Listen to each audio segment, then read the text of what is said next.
Okay, it is now 2 o'clock, and so I resume the hearing.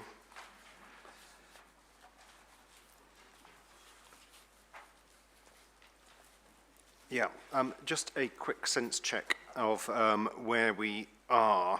We're on question 3.2, which is about the council's approach to delineating the Greenbelt boundaries.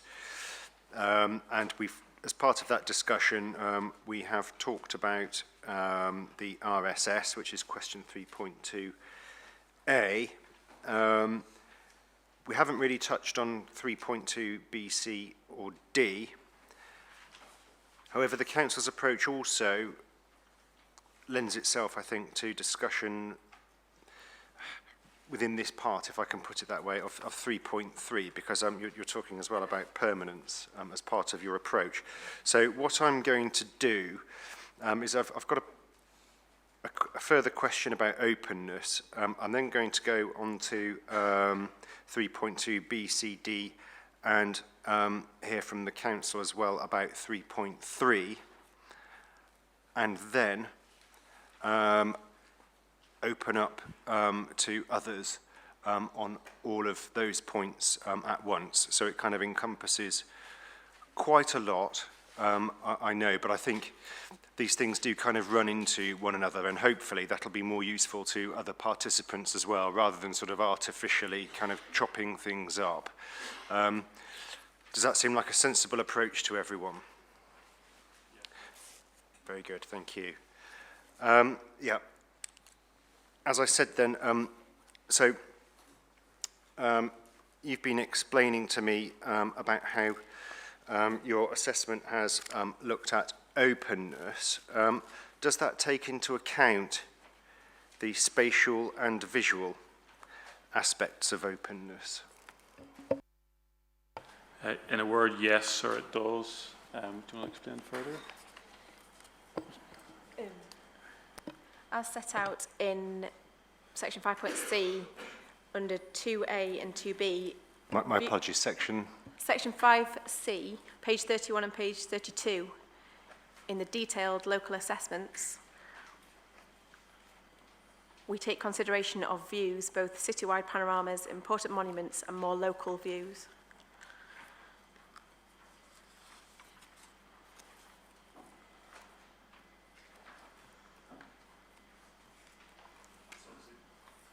This is pages 31 and 32 of the addendum. Is that? The addendum, yes. EXCYC 18.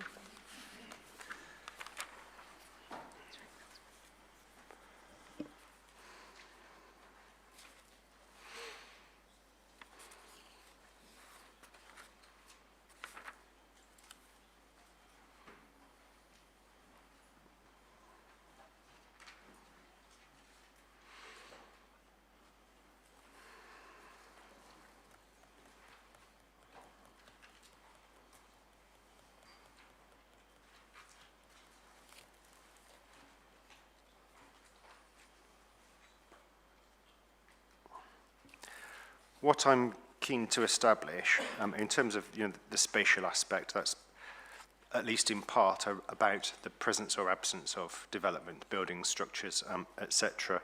But then, as we know, the concept of openness also has a visual dimension, and I'm just trying to establish precisely where in the methodology that is encompassed.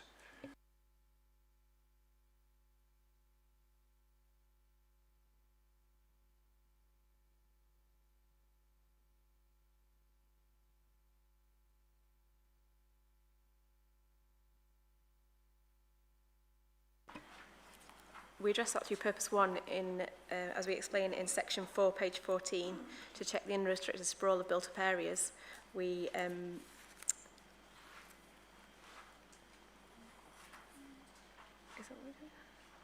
looking at the containment of the built area, and we also look at, again under purpose 2, we look at the coalescence of settlements. So not just in terms of coalescence of towns, but in terms of the historic character and setting, we want to keep the spatial separation and openness between different built areas of the city. I think, sir, as well, when you look at the local openness assessment criteria, for example, on page 38 of the addendum.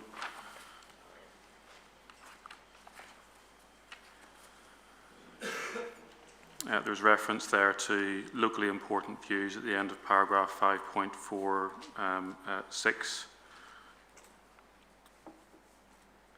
5.47 towards the end of that, reference to views of the features protected within the areas considered in the conservation areas.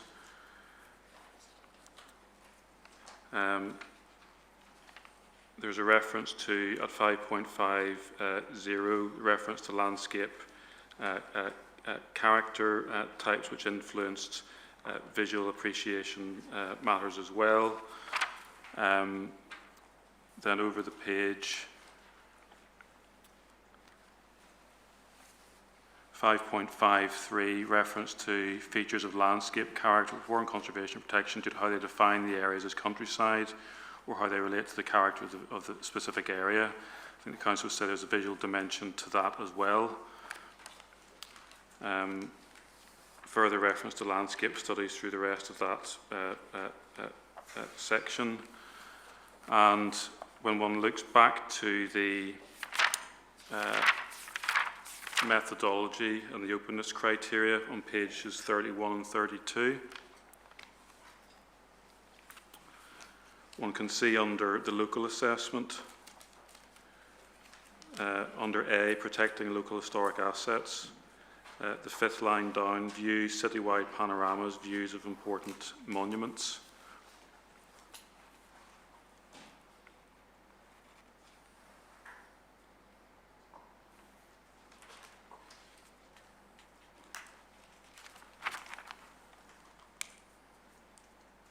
So we would say there are references within the methodology which show that visual aspects, in particular views, were taken into account as part of the overall approach, and that is reflected within the annexes which walk around the inner and the outer boundaries, where the visual effect, not just the spatial effect of openness, was taken into account through the judgments that were reached as one walks around those boundaries.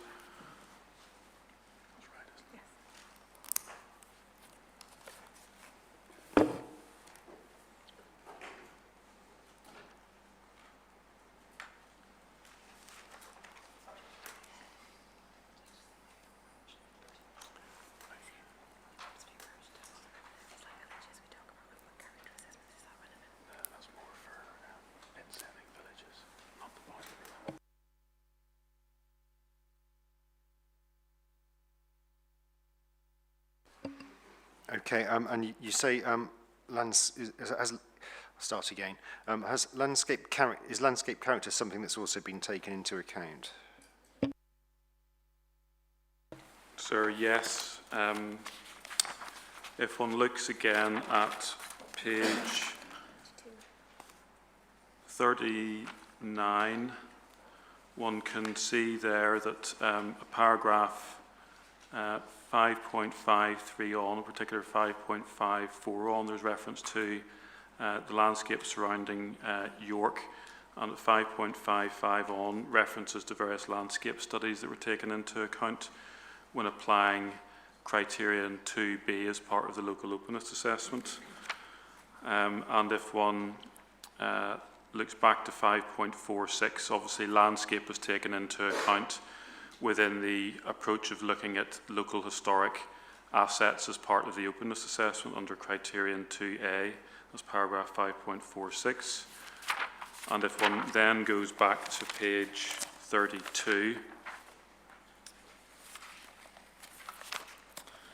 which is the box summarising the approach to the openness criteria, one can see that in the box saying evidence for desktop assessment and site visits, it included an urban characterisation study, but also landscape character. So landscape character assessments were part of the Council's consideration of the openness criteria.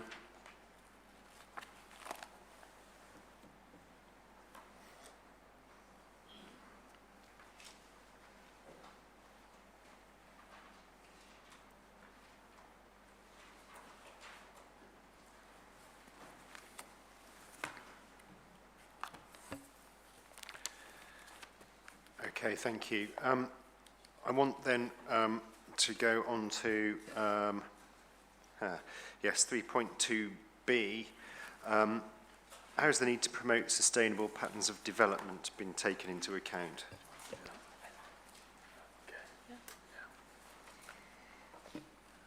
Thank you. As set out in the TP1 addendum, paragraph 3.2, the boundaries of the York Green Belt have been determined with consideration to the NPPF principles. They've sought to achieve sustainable development by looking for a balance of economic, social and environmental considerations to find sustainable solutions. In setting the boundaries, the methodology has been in line with the core principles of the local plan, policy SS1, and in line with the core principles of the framework, paragraph 17, and aligns with the purposes set out in section 9 of the NPPF 2012.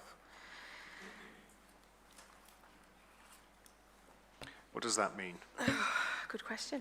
I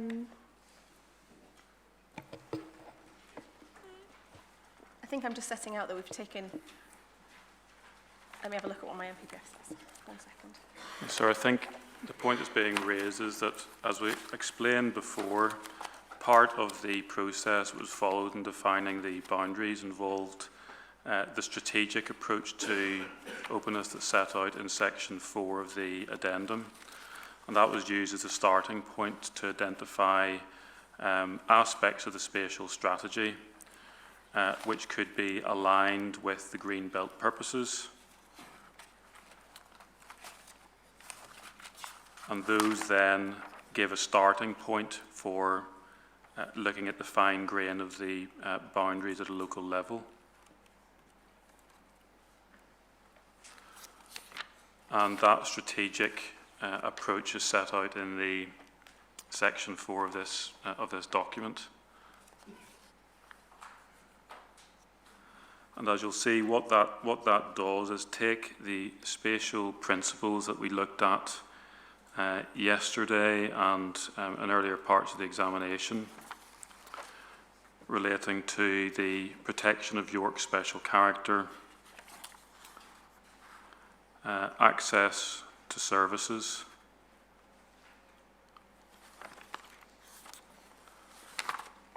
other environmental factors relating to the protection of open space and other green infrastructure.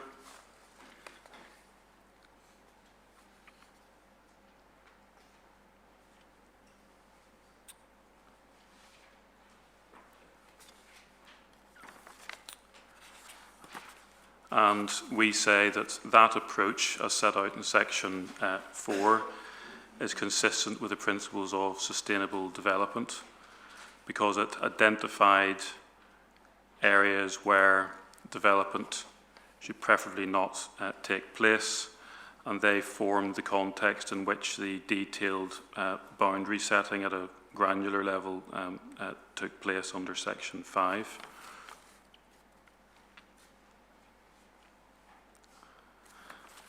The other element to this is that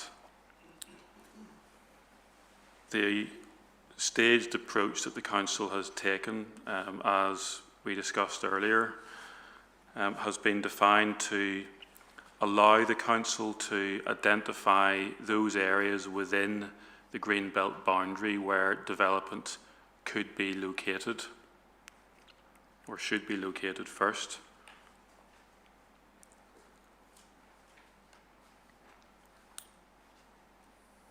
Before then understanding what land may need to be taken to meet housing and other needs.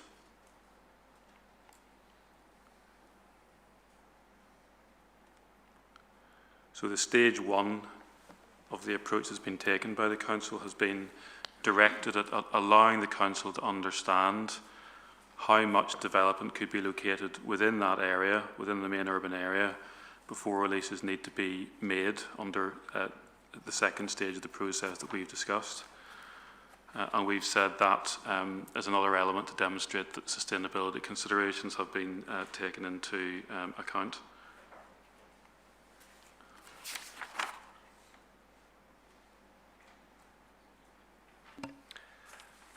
Yeah. Okay. Well, just taking a bit of a step back.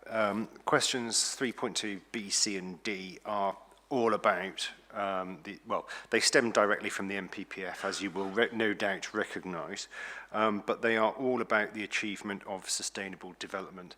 And what one often hears at examinations like this is, we've looked to put development sites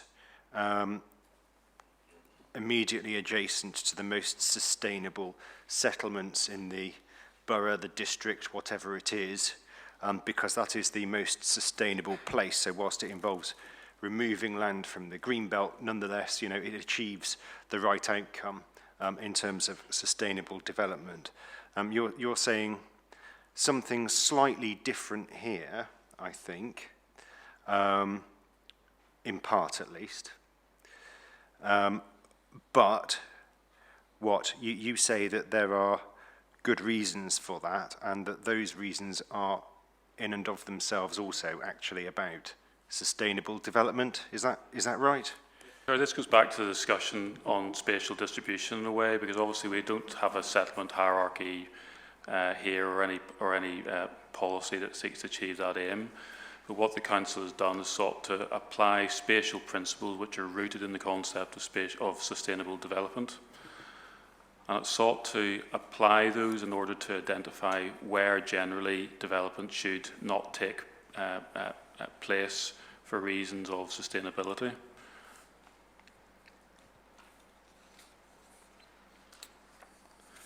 And allied to that, should I, yes. apologize, forgive me. Yeah. If you bear with me just one moment. Sure.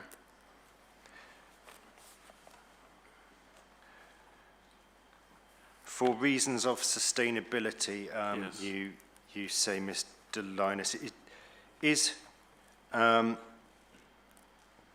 protecting the historic character and setting of the city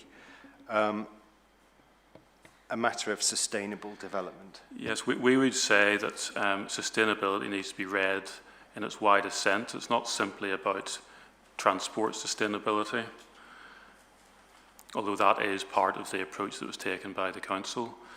The Council has chosen to read sustainability in its broad sense, given that there are three broad dimensions to sustainability as reflected in detailed policies within the framework. So we do say that protecting historic assets is a fundamental part of achieving sustainable development, and that's why it was included as part of the spatial strategy. Now, lest it be said, well, there's still the other aspects of sustainability which need to be considered. We would say they have been, because as we explored through the spatial distribution session, the Council has looked at access to services as part of one of its spatial principles. And it has looked at areas of nature conservation and open space. And we would say that too is a fundamental aspect of sustainability. So to the extent that those matters were considered through the spatial strategy and then aligned with the strategic starting point for green belt boundaries in section 4, we say they have been taken into account in this case, and that they include transport and access to services as mentioned in section 4.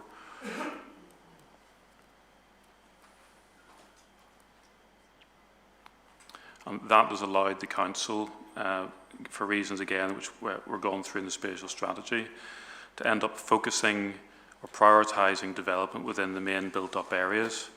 And there's again a link between that and the green belt work, because through the application of the spatial strategy, focusing development in the main areas, it's then allowed the Council to understand what needs need to be met by moving into the green belt. So there's a linkage between spatial strategy and application of green belt policy, which the Council has been quite deliberate with.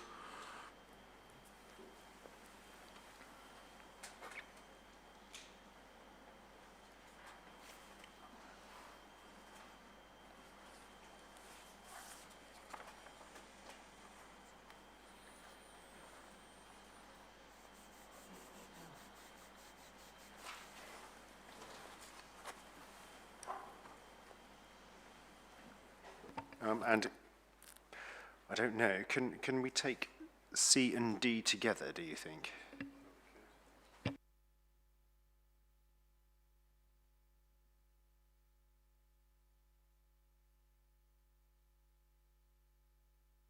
C is probably the same question as, the same answer as B, because insofar as channeling development towards urban areas inside the green belt boundary, towns and villages inset within the green belt or towards locations beyond the outer green boundary being considered, at least in part, the channeling development towards urban areas has been covered by the answer I've just given. It was taken into account as part of the spatial distribution work conducted by the council.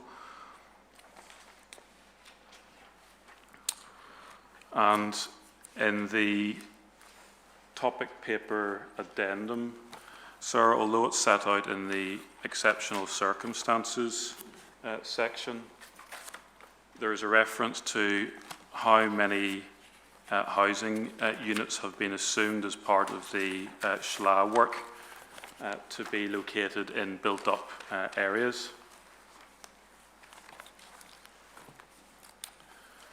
And in section 7, again, it's under the justifying exceptional circumstances test, but it shows that the work has been done by the council to identify sites within built-up areas that can take some of the housing need, including existing completions. And then it's identified beyond that the need for, on the housing requirement as it's proposed, over 2,000 extra dwellings, which has necessitated incursions into the green belt as put by the council. So we would say we have looked at the potential for channeling development in areas which are not currently within the green belt, but have concluded that it's still necessary to release land.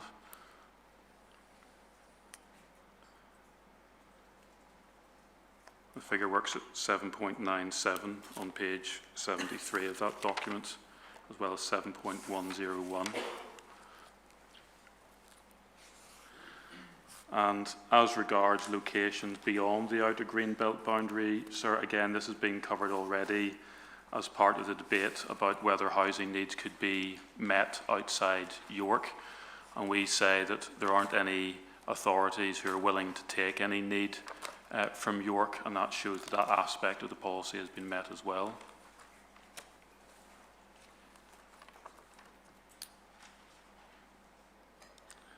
So the council has considered the extent to which development could be located in the built-up areas and concluded that not everything could be located in those areas. It's also considered the extent to which locations outside the outer green belt boundary could be used, but for the reasons given, no other authorities are willing to do so. And that has overall informed its approach to the identification of new sites to meet the residual need.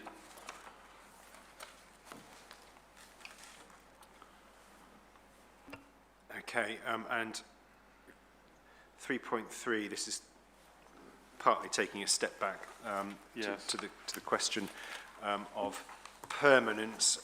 Yes. This is, will the proposed greenbelt boundaries need to be altered at the end of the plan period? And to this end, are the boundaries clearly defined using physical features that are readily recognisable and likely to be permanent? Yes. Yeah, how has the council gone about this? Okay, so I think for the purpose of this question, we've separated out this issue of permanence from the safeguarding question, which is at 3.4. We're looking at the boundaries themselves, as it were. But you'll see again from the topic paper addendum that apart from the openness criteria, which has been one of the fundamental criteria used for the boundary work in Annex 3, there's also the permanence criterion.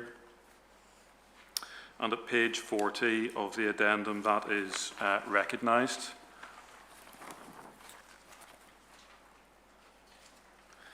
And if one looks down towards page 41, the tests that are applied are the clear recognisable boundary, which is likely to be permanent, just above 5.67. And then if one looks back in the table that we've looked at a number of times already, page 33 of that the methodologies move beyond the openness criteria into permanence criteria, and the questions are asked as the boundary offer recognisability, permanence and strength. And under permanence, the questions are asked there. So the concept of permanence has been central to the boundary setting exercise that has been conducted as one walks around the inner and outer boundaries in the annexes to the addendum.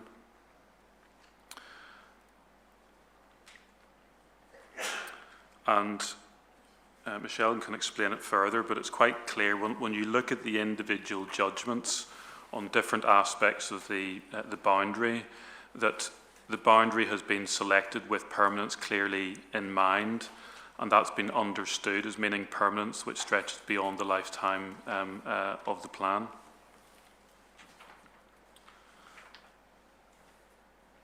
And that's confirmed 5.6.4 to 5.6.6 on page 41.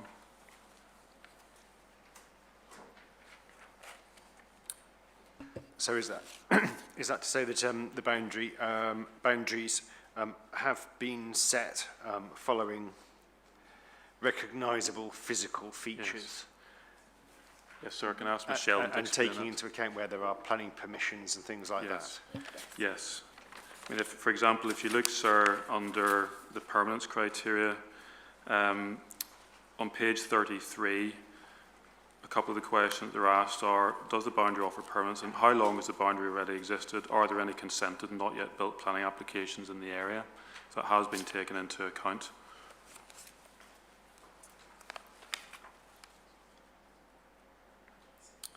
And the question of permanence has been answered walking around the boundary with specific reference to paragraph 79 and the need to make sure that the boundaries are capable of enduring beyond the planned period. So that's been front and central in the boundary setting.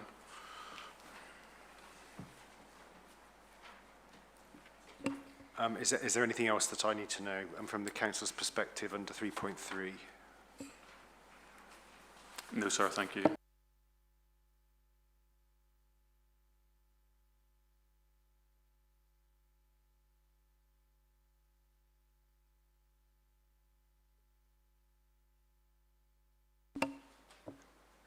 Well, thank you for the patience exhibited around the room.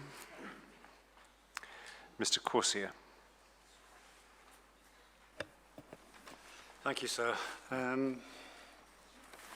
Unfortunately, I won't be too short because this goes to the heart of our representations. But I want to really take you back to section 4 of the TP1 addendum. So it might be useful for you to actually have that in front of you. Yeah.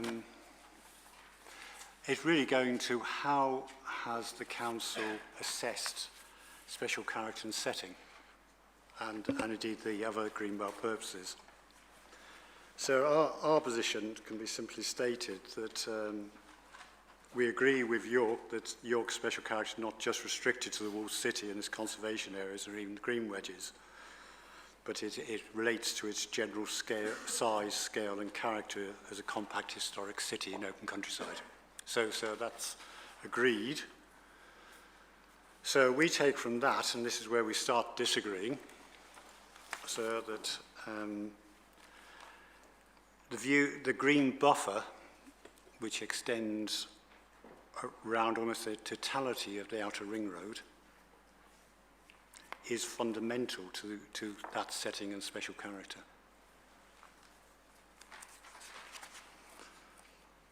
And so we would emphasize that there is, when you, as you presumably have already, you have driven right round the ring road and observed that.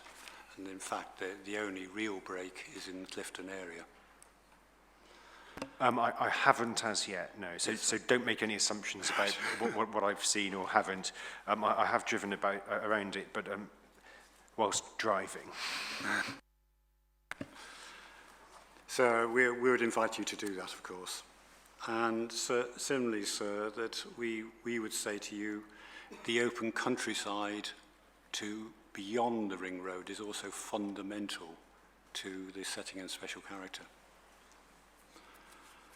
Which then takes us to figure 3, if I could ask you to take figure 3 in front of you.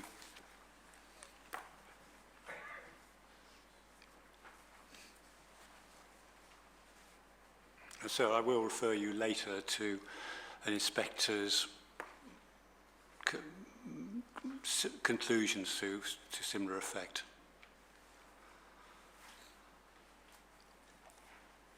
But if you look at figure 3, and of course this is dealing with why York has a green belt. It's entitled Areas Important to York's Special Character and Setting. So what you see there is that, first of all, the entirety of the green buffer isn't shown. It's only shown in parts. There isn't I'm very echoey. Yeah, even though you're only sat there, I'm having a bit of trouble hearing you, Mr. Corsier. I'll get nearer. Yeah. What you're seeing there, sir, is that the entirety of that green buffer is not shown. It's shown in fragments, but not as an entirety. And so when you look at the proposals map, you will see that there is it's there almost entirety, as there's a green fringe of open land. And similarly, so when you look at the figure 3, you will see that almost none of the open countryside around York is actually shown as being important to the setting and special character. I think you'll have noted Historic England's comments on that, which are almost identical to ours, and their conclusion, our conclusion, is if these were the only areas important to York's special character and setting, you would not need a green belt. Fundamentally goes against the principle of an encircling green belt, which has been there since 1980.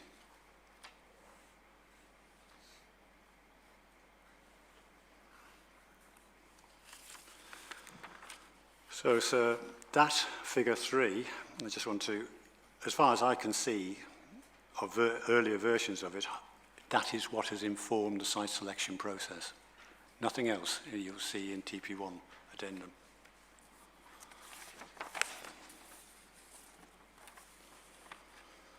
And so if you go then to purpose 1, how they have assessed purpose 1,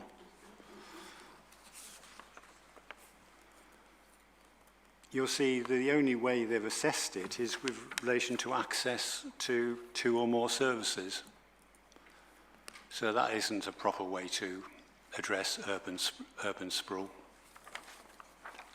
Access to services is important, sir, but certainly, sir, the other studies of Greenbelt purposes I've seen and been involved in have really looked at whether or not development would be well related to the existing urban pattern, and whether it would create a precedent for future development, further development. So access to services by itself is of little help. Indeed, it may even be not helpful to establishing what would constitute urban sprawl or not. So these issues really go to whether or not this exercise has been properly carried out. And if this exercise is inherently flawed, so you cannot rely on it as a part of your evidence base. So we have coalescence.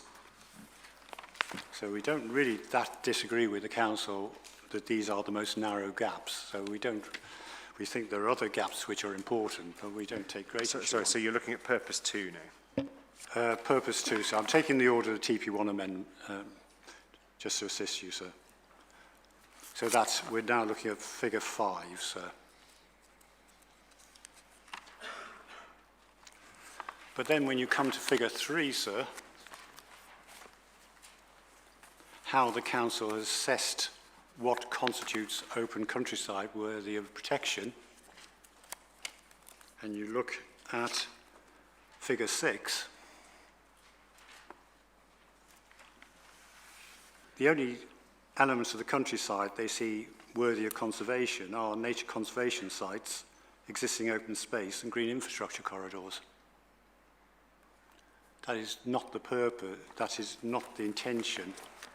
That doesn't have purpose 3, which is to assist to safeguarding the countryside. And the normal definition of countryside, of course, there are open areas where rural land uses predominate. Well, similar, I've seen many, but that seems to be the... We say again, sir, that the whole approach to purpose 3 is totally flawed.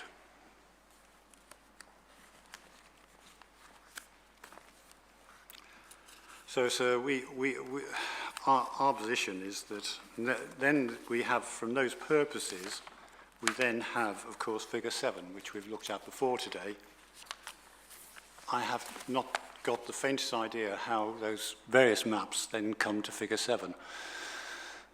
But there you go, that's the end point. And that's, to stress, that says that these are strategic areas to keep permanently open.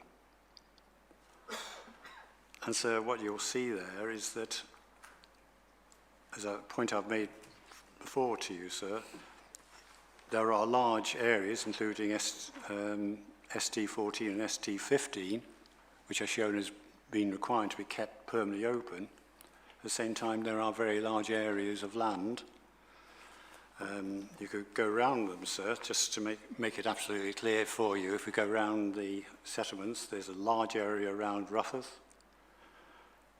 There's a large area to the west of Copmanthorpe. There are large areas around Weldrake, Elvington, Donington, Stockton-on-Forest, and to the south of Strensall, which the council on this map actually says don't need to be kept permanently open. So this really one questions how this analysis is really assist you, because it doesn't line up, sir, with the with what the submission plan says. I fully accept that these are, this is entitled strategic areas, and there's a stage 2, which is obviously detailed boundaries, but it's detailed boundaries to these strategic areas. It's not, you wouldn't expect large areas then to be included within the green belt, just on the sort of boundary definition.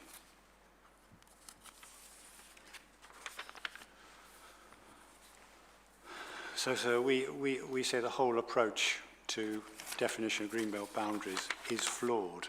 You cannot rely on it. Which does mean, sir, that if you come to the same conclusion, as say we think you must do, sir, because you're looking at the purposes of the greenbelt as set out in national policy, and we say they have not been interpreted correctly by the council.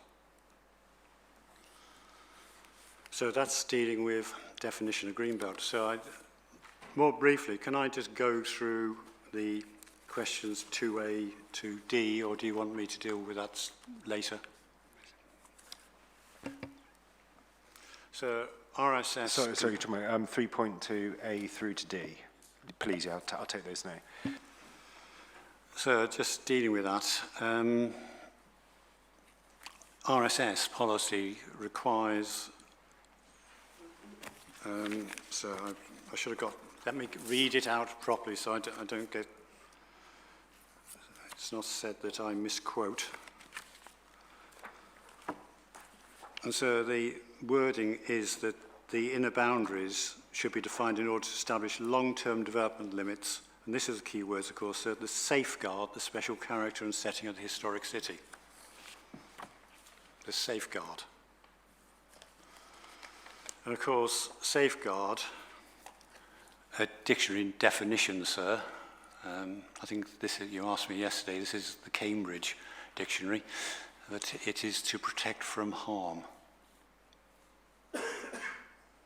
So our view is that if you establish a green belt that did significant harm, and we accept the word significant harm to the green belt, it would not be in general accordance with the general conformity with the RSS.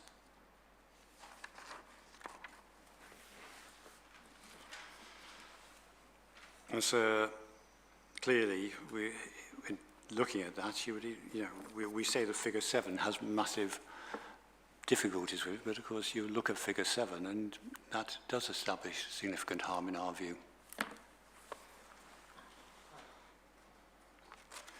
The Council seeks to argue, I think in the addendum, I think it's there, paragraph 7.116, that there is no harm. So we think that that is just simply wrong, and I think you have the view of Heritage England on that, sir, as well. So then doing question 3.2b, quite simply, we just don't simply, we consider that you need to look at the three roles, as Mr. Linus has correctly said, and we don't think that the environmental protection has been given adequate weight in this plan. And that, of course, we'll refer you to paragraph 9, sir, because this proposal will not safeguard or will not protect, whichever you want, the special qualities of the city. So I then go on to 3.2c, and I'll try to be very brief, sir, because I know we've dealt with this previously in terms of, but I think that there is a little bit more to add on this point, particularly on Greenbelt, on the feasibility of whether the council has exhausted the possibilities, sir. And if I could just take you to page 70-71 of the TP1 addendum.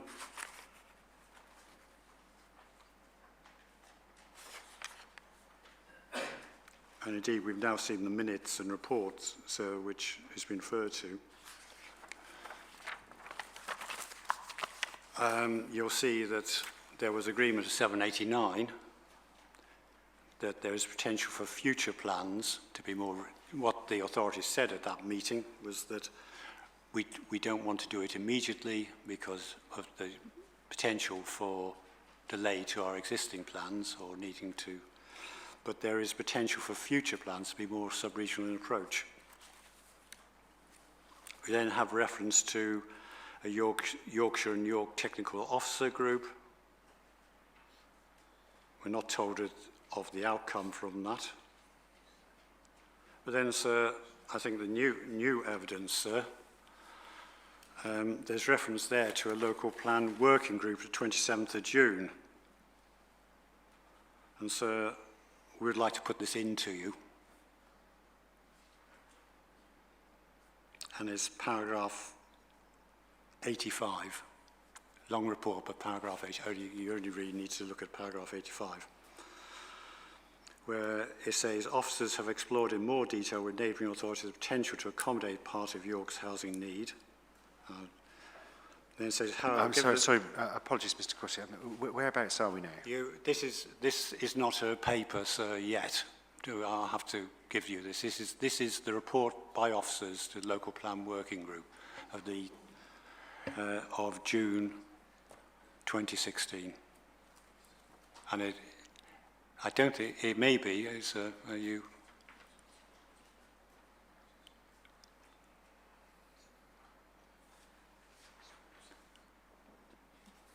This is referred to in it's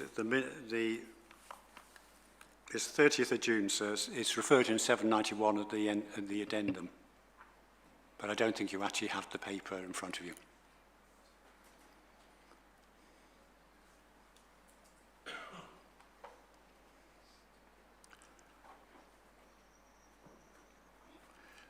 the conclusion of that paragraph is that given the position of neighbouring authorities with their own development plans, it has been indicated it's not possible to fully explore this option at this stage. Nevertheless, and it continues, nevertheless, given the potential sustainable brownfield sites in the wider York housing market area, officers will continue this dialogue along with discussing current proposals to ensure, if appropriate, any opportunities can be properly assessed and included within the future land supply. So then that is the last thing that is said on that possibility. You'll see then a 792 of the TP1 addendum. At that point, the council then resorts to saying that it'll meet their own needs. Our position, sir, is that that potential has never been properly explored, because the council has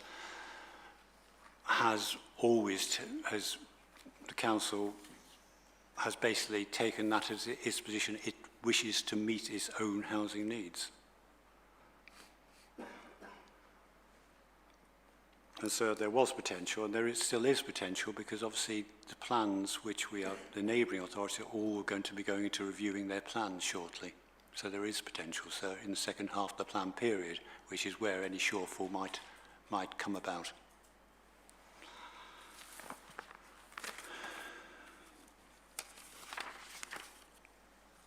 I think, sir, you'll be pleased to know that is my input at this stage.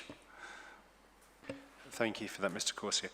Okay, I've got a number of people indicating. Can I ask, just for the moment, that you keep your nameplate up if you are following Mr. Corsier's line of attack, but have something to add to it? If you're saying something entirely different, please put your nameplate down just for the moment. Well, that was rather effective.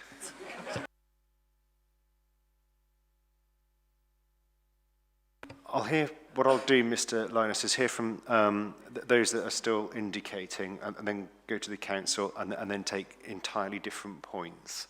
Mrs. Worthington. Thank you, sir.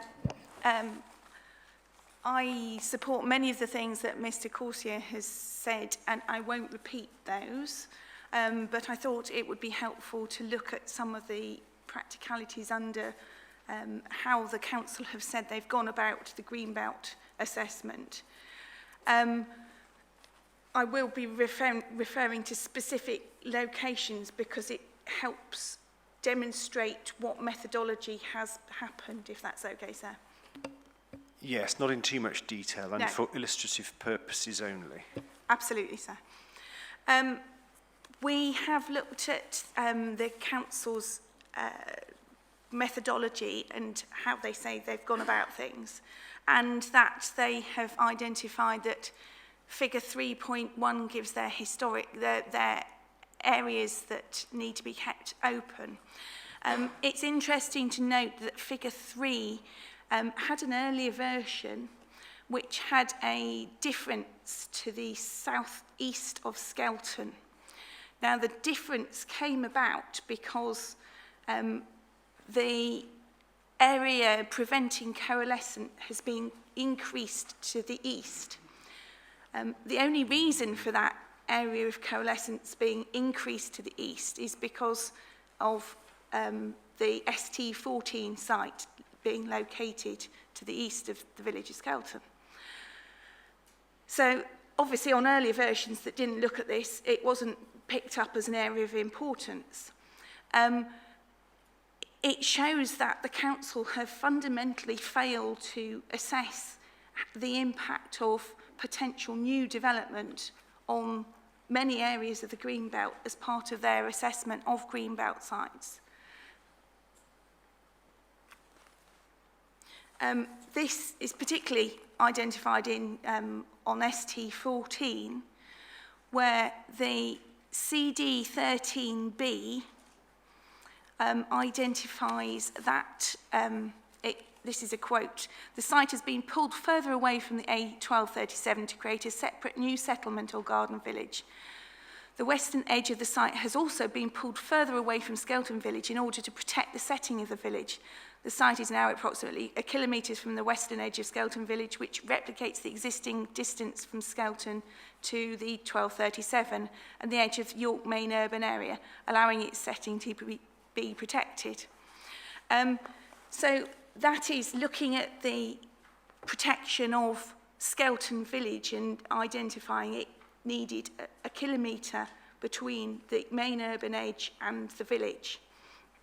But apparently the new site ST14 with no southern boundary at all requires only a 400-metre distance to prevent urban space, urban sprawl. In fact, if you look at Annex 5.2, which is CYC 18B, it specifically talks about ST14 being reduced in order to prevent urban sprawl outside the ring road. And yet that buffer outside the ring road is not identified in any way on the figure 3 areas important to York's special character and setting, or indeed on figure 7, is it figure 7 of the TP1 assessment addendum? Yes.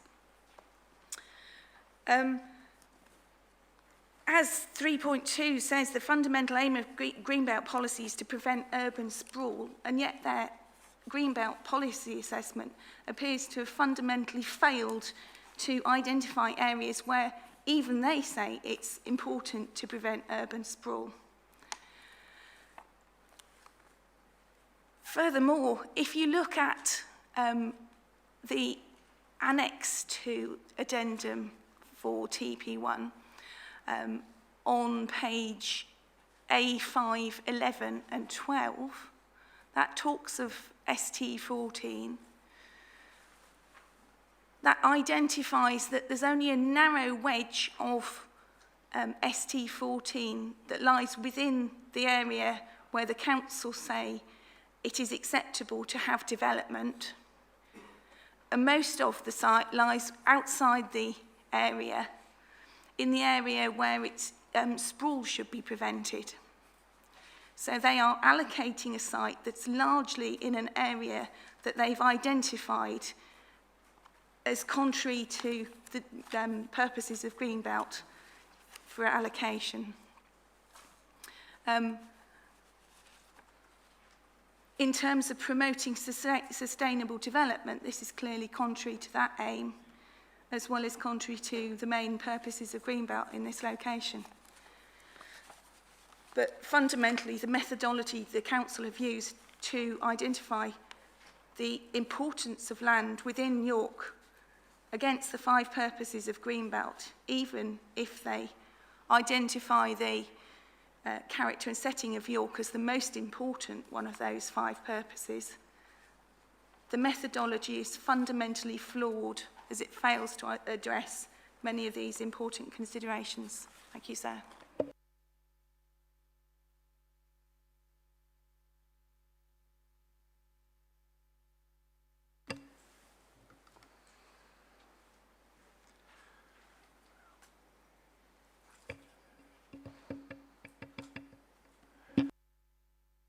Mr. Ponter.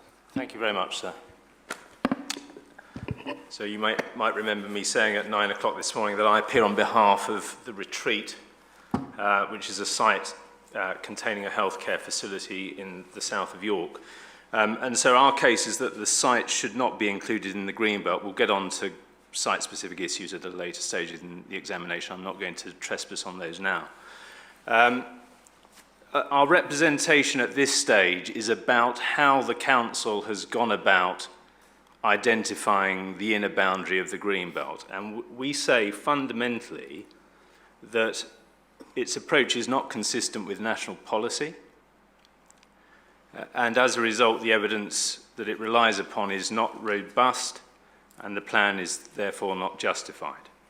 And so I can give you a bit of comfort that I will be saying exactly the same things in response to your question 3.5, as I'm about to say now, so when we get to that stage in the examination, I won't be troubling you again, I hope. Our fundamental criticism in respect of both of those soundness points is that none of the attempts that the council has made to justify the Greenbelt boundary contains a proper or comprehensive assessment of how land performs against the 5 Greenbelt purposes. That's the fundamental criticism.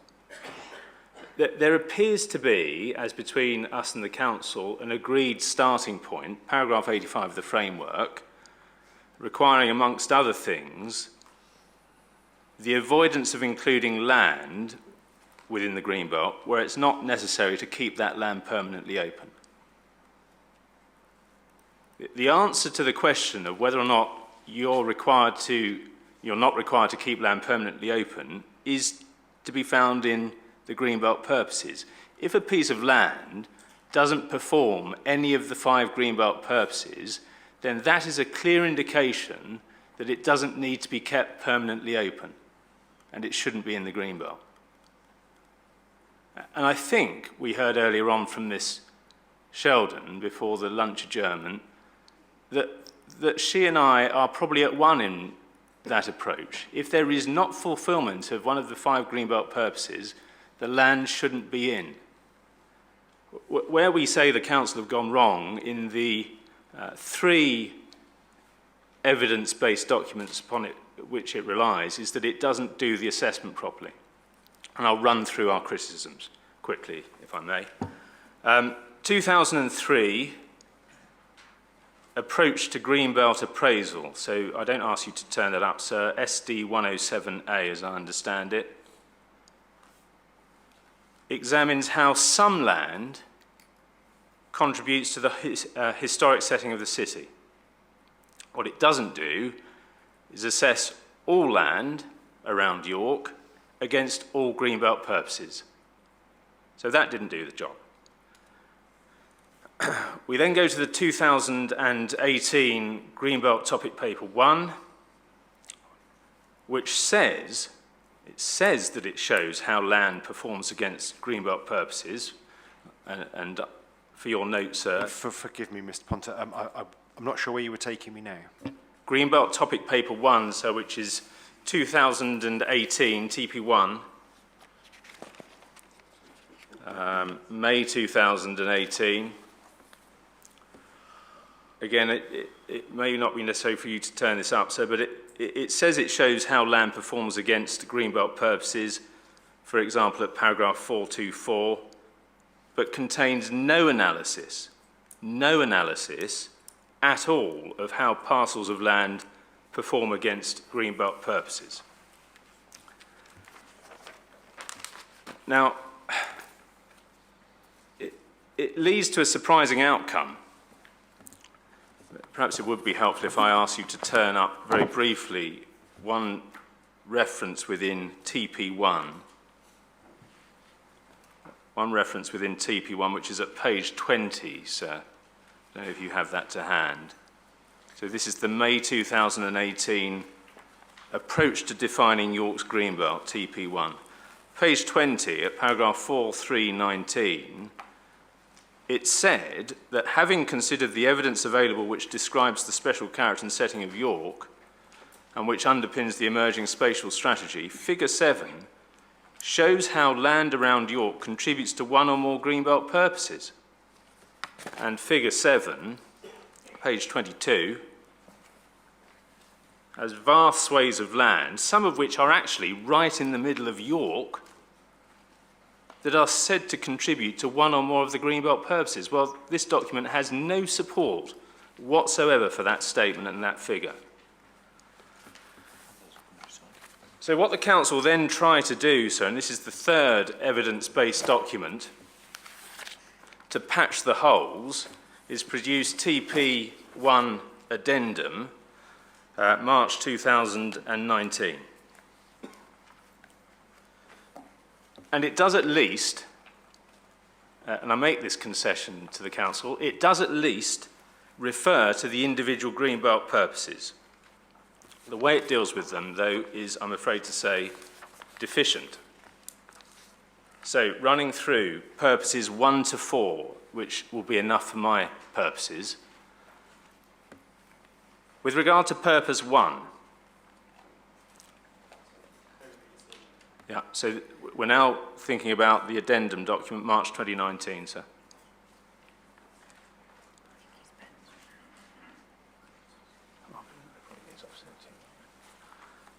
So with regard to purpose 1, instead of looking at whether or not land checks unrestricted sprawl, which is what purpose 1 in the framework is actually about, it addresses the question of achieving a sustainable pattern of development by reference to proximity to services, which is a different question altogether. For your note, see paragraphs 425, 426 of the addendum document and figure 4, pages 14, 15.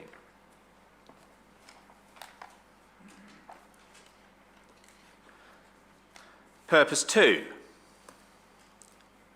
Instead of looking at the question of preventing neighbouring towns from merging, which is what purpose 2 in the framework is actually about, it looks at what's described as lateral coalescence of bits of York itself.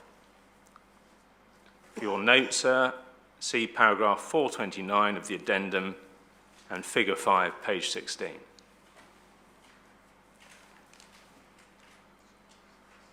Purpose 3 should be about safeguarding the countryside from encroachment.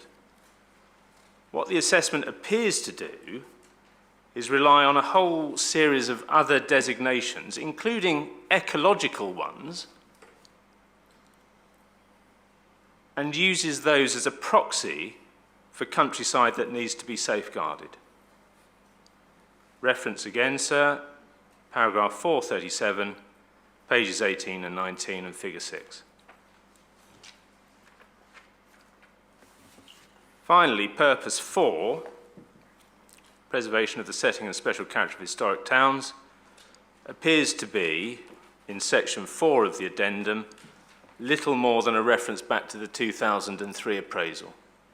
See pages 12 and 13 and figure 3.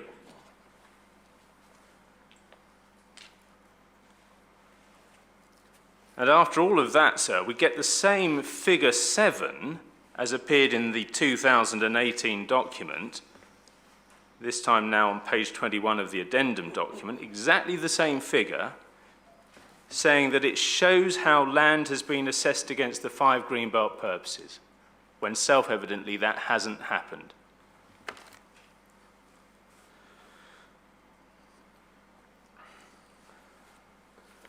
That deals with, if you like, the strategic approach or the methodology at section 4 of the addendum. I make 1 or 2 comments about section 5, again, as briefly as I can, sir. As far as the inner boundary is concerned, I would ask you to look at page 28 of the addendum. So, still in the addendum, this time in section 5, page 28, where we're told at paragraph 517... Sorry, just bear with me a moment. Yeah, of course, sir. Right, so I have page 28. Page 28, paragraph 517, it's directed at the inner boundary. And that paragraph concludes, you'll see, that the inner Greenbelt boundary, this is telling us how the boundary is delineated, delineates the boundary of the dense built-up area in the York Greenbelt.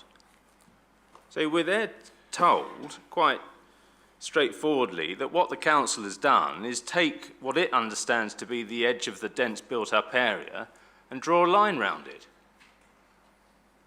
Well, I'm afraid to say that that does not constitute an exercise of assessing land against the 5 Greenbelt purposes and is deficient.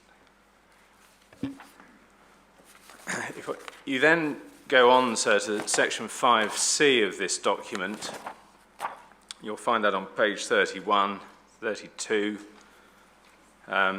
number of reference to this earlier on by the council, a series of criteria for boundary delineation. We're told that that's what this is. And Greenbelt purposes are reintroduced in this exercise under the heading openness criteria. So all of a sudden we are commingling openness and Greenbelt purposes without explanation. And the same deficiencies, I'm afraid to say, So are... just bear with me Yeah, while of my course. note-taking catches up. Yes, I'm sorry, I know a lot of people want to speak, I'm going at pace, so I'll slow down a bit. So the same deficiencies when it comes to understanding what the Greenbelt purposes are about are perpetuated. For example, within the strategic assessment section, section 1 of this table, we see purpose 1, which is all about unrestricted sprawl. That's what the purpose is actually about, is simply boiled down to access to services. It's got nothing to do with unrestricted sprawl. So the same deficiencies are perpetuated. We move on to what's called local assessment in respect of openness. There is no clear reference back to Greenbelt purposes at all here, and instead a series of criteria, some of which have absolutely nothing to do with the Greenbelt. For example, listed buildings. And that's one of the factors that appears to affect my client's site. Why that has been included in an assessment of Greenbelt function and where the line should be drawn is completely beyond us, and it has nothing to do with national planning policy on Greenbelt. So I've run through those alleged deficiencies relatively swiftly. For your note, again, we set all of those criticisms out in a bit more detail in our hearing statement, which you'll be able to read at your leisure.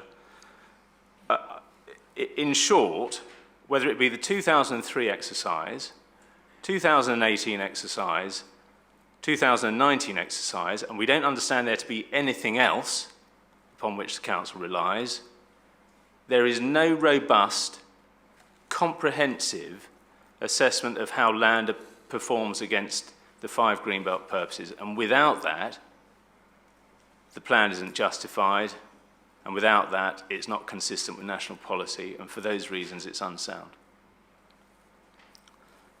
Thank you very much.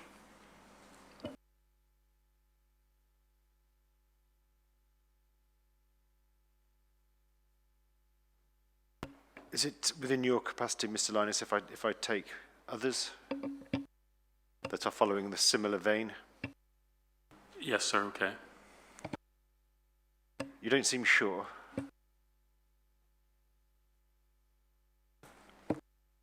Mr. Grundy. Thank you, sir. I think a lot of what I'm going to say doesn't repeat, but ties in very closely with what we just heard from Mr. Ponter. But I think to start off with, though, a point I made yesterday was that in the absence of a clear spatial strategy and settlement hierarchy, it's absolutely vital that there is a robust, comprehensive, objective Greenbelt review if you're going to base much of your choice of development sites through that process. Within TP1, the Council tried to stitch together all of the preceding Greenbelt review documents, including the historic character assessment from 2011 and the addendum to that from 2014, but going back to 2003. However, there was no clear methodology to string these things together. There's nothing behind the assessment of proposed boundaries and the general approach taken to ensure comprehensiveness. Within the TP1 addendum, which you'll recall was in response to your letter to the Council of July 2018, effect, holding their feet against the fire to add to the Greenbelt Review up till that date. The council sought to fill in those gaps, and in our opinion, it failed to do so. And I think, as a contrast to many of the deficiencies that Mr. Ponter has just referred to, I would draw your attention to a good example, one that I see as a good example of a Greenbelt Review, which is Kirklees in 2017. And the council assessed all of the different Greenbelt sites. Of course, it was a Greenbelt Review then to justify new Greenbelt, for each parcel of land's contribution. If it assists, I'm familiar. Okay. But yeah, so it went through the process. It looked at openness, it looked at the 5 purposes, it looked at the potential strength of boundaries, and then it went on to select. And so after comparing everything on a 1 to 5 basis of how well it performed, all of that was set out in tables with a traffic light assessment, and that then led to the selection of those sites where Greenbelt didn't need to be retained, or where the least harm would be caused to the purposes or the openness of the Greenbelt if that site was developed. And the council hasn't done that here. The council has taken the review to a certain extent. It's looked at parcels and boundaries in a very subjective case-by-case basis, but what it hasn't done is it hasn't compared all of those results to test where the Greenbelt could reasonably be rolled back, and particularly in a Greenbelt boundary, to meet identified development needs. Thank you.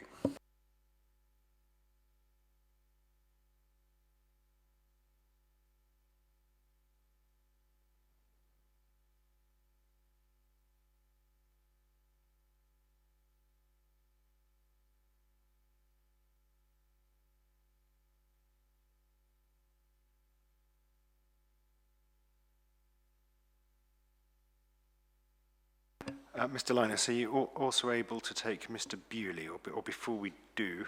So if it helps, what I'm largely, almost entirely going to do is adopt what Mr. Ponter said, so I'm going to be very brief. That may assist Mr. Linus. We can hear Mr. Bewley then, sir. So as I just indicated, I'm in the fortunate position of being able to adopt the criticisms made by Mr. Ponter, which reflects in slightly more detail than I had intended to make them, some of the criticisms about the approach in particular to the purposes of the Greenbelt, as well as the complete failure of analysis before March 2019. The only document you get any analysis is in March 2019. So that exercise being done, I don't repeat it. I only want to make 2 additional very brief points.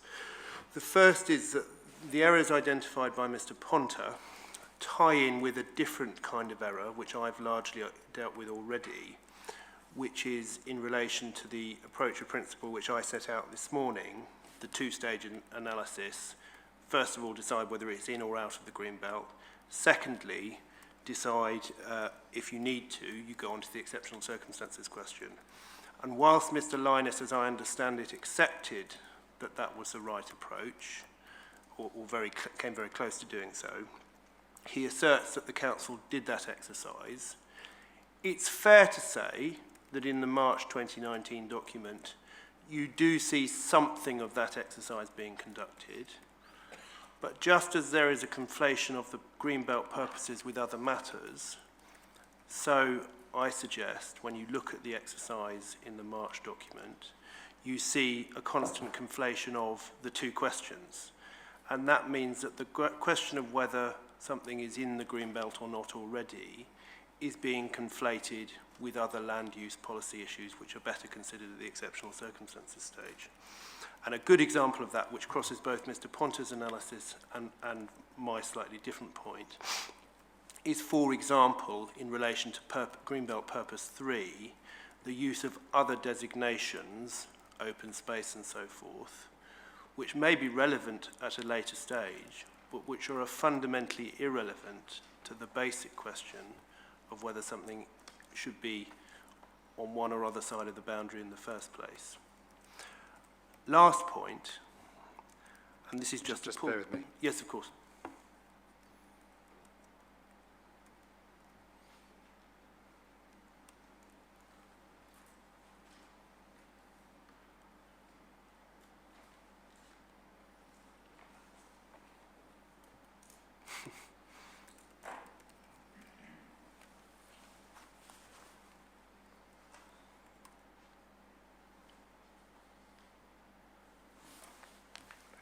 So last point, and this is where I do just slightly diverge from Mr. Ponter, sorry.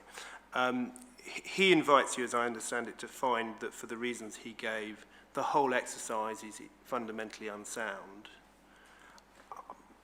I don't invite you to go so far, but the reason that it matters is that these kinds of mistake of general principle and general approach feed through into the detailed exercise in relation to particular sites.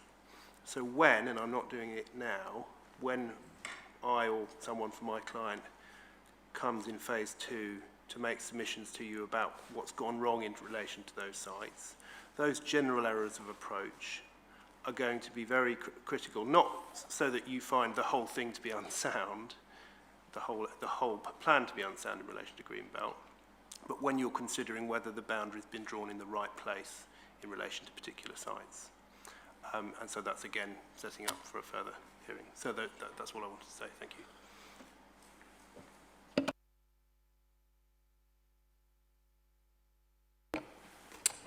Thank you, sir. I think the starting point in dealing with most of the criticisms that have been made by Mr. Cursier and Mr. Ponter as well is the need to distinguish between the strategic approach set out in Section 4 and the local boundary definition set out by way of methodology in Section 5.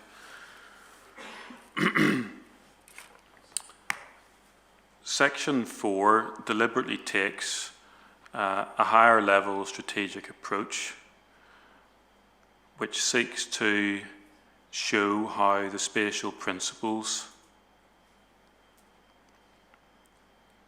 could be applied broadly in Greenbelt terms.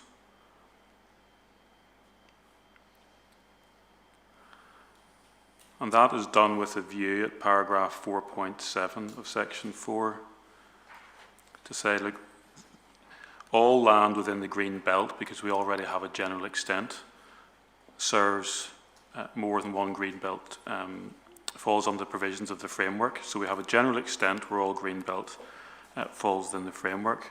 But it recognised that land which serves more than one green belt purpose could be held to carry additional weight. And the purpose of Section 4 was to broadly align the spatial principles to assess whether or not there were areas of land which could meet more than one green belt purpose. And the reason for doing that was to really set up the more detailed assessment that took place at a local stage in Section 5.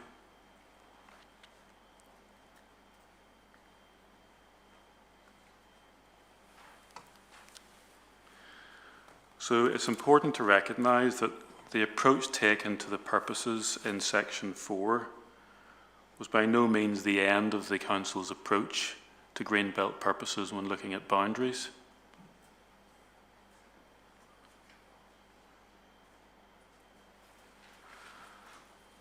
And if one turns to Section 5C, which we've looked at already, sir,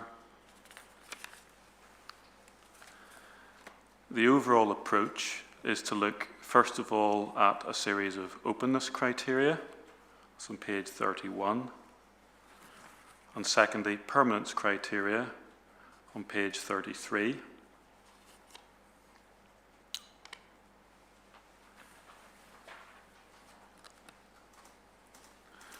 And when dealing with the openness criteria on page 37,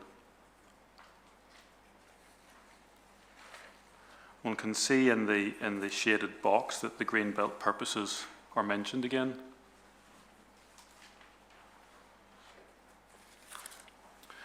So the Greenbelt purposes, whatever might be said about the strategic approach in Section 4, Greenbelt purposes were brought back into the assessment at the local stage.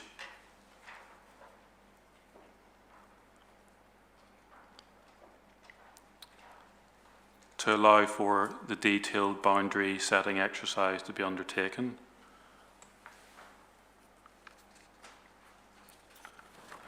Now, I think Mr. Ponter said, well, when you ask the question about avoiding land which is not necessary to keep open, I think he said you do that by looking at the purposes. And that's exactly what this table seeks to do. It has plainly brought Greenbelt purposes in within the question of asking whether you need to keep land permanently open. And it does that in the broadest sense of those purposes.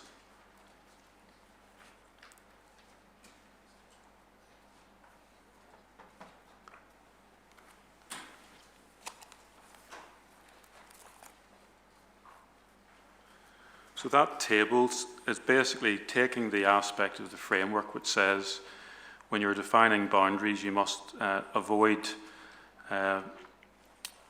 you must only include land within the green belt that's necessary to keep permanently open. It is asking that fundamental question, but in so doing, asking the extent to which that exercise involves considering the green belt purposes mentioned generally in that box.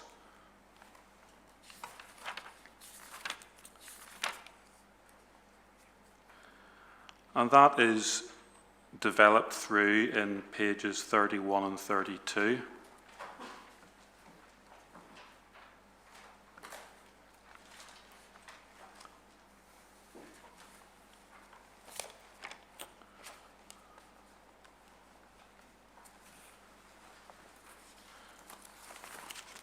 So insofar as any criticism is made by Mr. Kersey or Mr. Ponter about the purposes not being accurately reflected, if one takes the question of urban sprawl, for example, in this detailed boundary assessment, one's not simply looking at access to services in relation to the criticism made at the strategic level. The various questions that are asked under this methodology at the localised level do consider openness aligned with Purpose 1 in a way that's broader than pure access to services. In relation to Purpose 3, the boundaries being identified not purely by asking whether land is within a nature conservation area or a green corridor, but asking about the relationship between a built-up area and an open area with a view to considering the purpose of encroachment.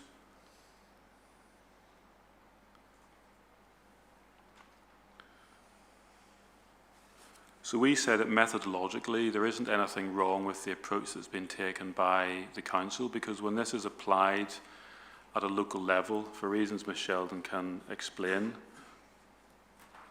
the green belt purposes have been taken into account in their wider sense within the fundamental openness criteria.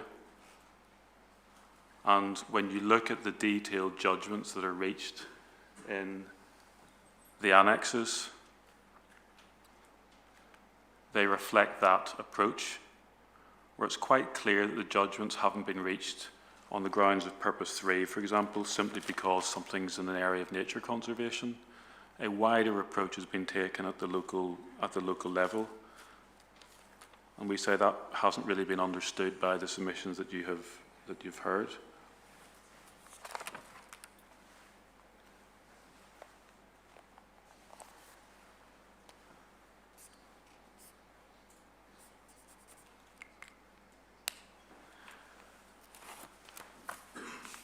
Another point was made by Mr. Ponter about Purpose 2. Some suggestion that it wasn't appropriate for the Council to have approached Purpose 2 in the way that it did. Now, the Council recognises that Purpose 2, to prevent neighbouring towns merging into one another, that doesn't apply cleanly in this case, in the sense that we're not looking at York merging with another town as such. But given the characteristics of York, it was quite right for the Council to consider this concept of merging when applied to areas between settlements inside its administrative area, not least because they contribute towards the historic character and setting of the city.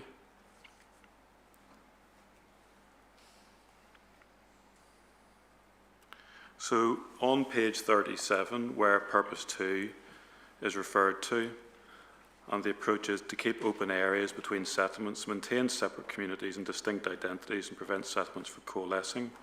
We say it's entirely appropriate for that factor to be considered as part of the boundary setting, even though one's not technically looking at York merging with another town, because it's quite right to consider the relationship between different settlements when looking at boundary matters. And again, it's another illustration of how the purposes have been properly approached by the council as part of its boundary setting exercise. In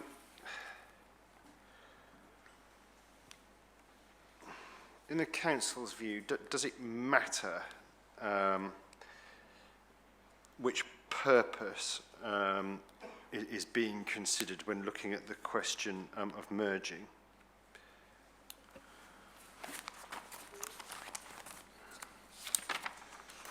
To some extent, there is a relationship between the different purposes in this sense. I mean, purpose 2 specifically related to merging, but when looking at this in the round, the concept of merging could be said to apply to some of the other purposes. Insofar as restricting sprawl, restricting sprawl does have a relationship with the avoidance of merging. So there is the purposes aren't necessarily clean. There's no clean, bright line between the purposes in that sense, but we have looked at purpose 2 as the purpose that relates most cleanly to the concept of merging. Yeah, it's not for Mr. McCormack and I to interpret what the MPPF says, merely to read the words and understand them. And I read the second purpose, purpose 2, as being to prevent neighbouring towns merging into one another. Yes. Given that the council says that there isn't a question here of neighbouring towns merging into one another, should this assessment be looking at purpose 2 at all?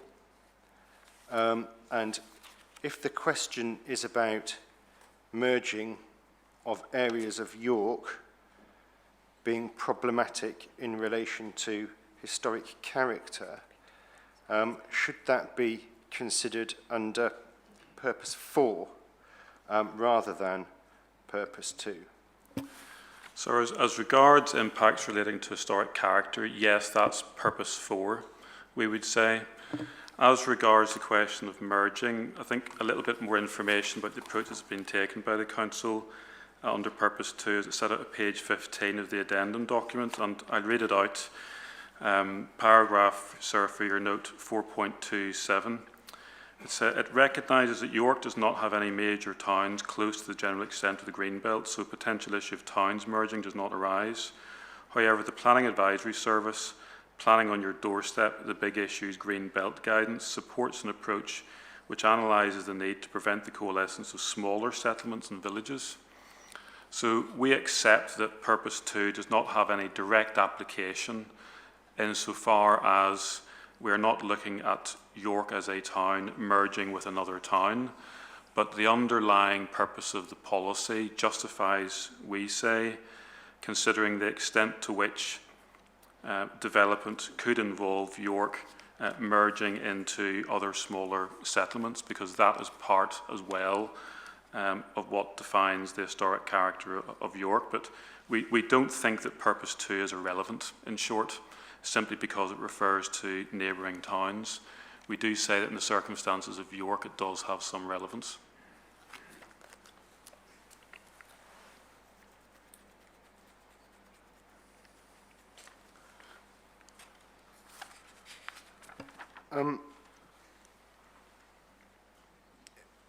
Yeah, it might be relevant. Well, put it another way.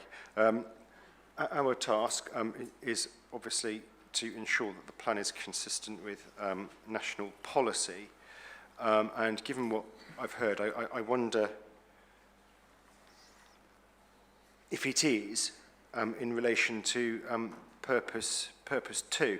I mean, if there is a problem with York merging into an outlying village or area, or York merging with another part of York, is that a problem under purpose 2 or a different purpose? And does it make any difference? Yes. I think it wouldn't necessarily make a difference as far as the pure application of purpose 2 is concerned, but it could have a bearing on purpose 4, which is why I mentioned historic character. So I don't think our analysis would necessarily be any different, because even if you would interpret purpose 2 to mean that's really only looking at neighbouring towns, the similar considerations that we have applied under purpose 2 would apply under purpose 4. Because the relationship between York and its settlements is also part of the historic character of York under purpose 4. So we don't think it would make any difference to our assessment if you were to find that purpose 2 wasn't relevant in this case.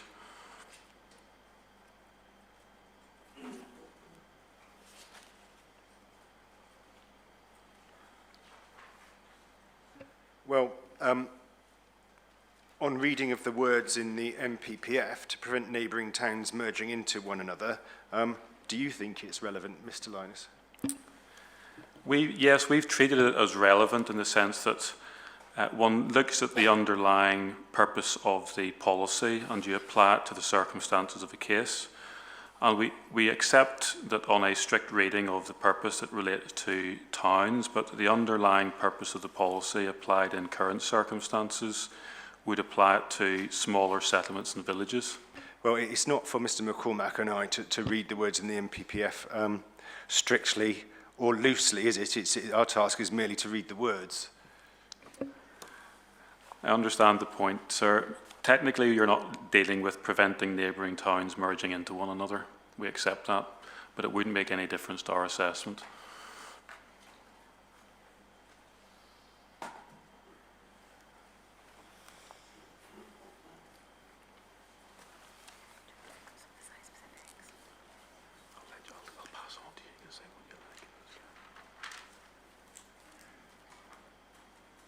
I interrupted your flow.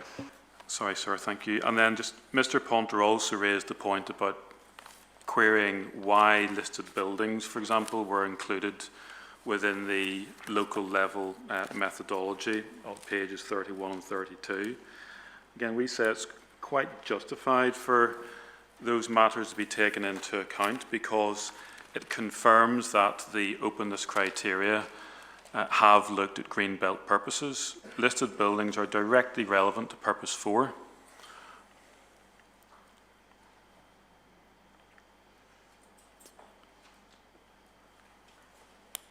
And it confirms that purpose 4 has been taken into account in the boundary setting exercise. And for the reasons I've given, the wider green belt purposes have been properly applied under the openness criteria as well.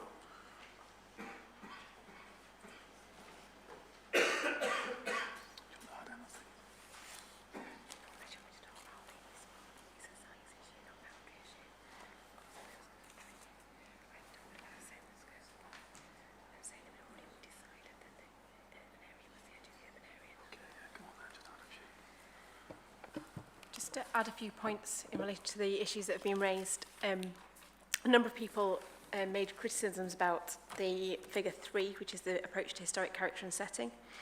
We are quite clear in that part of the document that that is not the only piece of evidence base we are relying on in setting the historic character and setting of York. Ms. Worthington noted that it can't be up to date because it has been modified as a result of sites being put forward. The approach that has been taken by the plan, RSS asks us to safeguard the historic character and setting of York, but the approach York has taken is quite a proactive one to conserve and enhance the historic character and setting of York. It could shade in more areas in line with the Heritage Topic Paper principles to completely rule out development, but what the point that she raised actually brings to our attention is that we don't always fully understand the impacts of potential development until we consider them. So in considering a site, we realised that there was a potential for further coalescence and therefore further areas needed to be coloured in. The evidence base is evolving.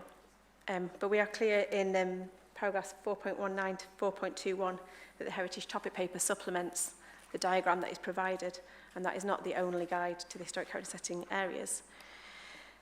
In terms of the issues that are raised around ST14 in that location, we would say that's a sites issue and not a boundary delineation issue, because it is not within scope of the boundary setting exercise.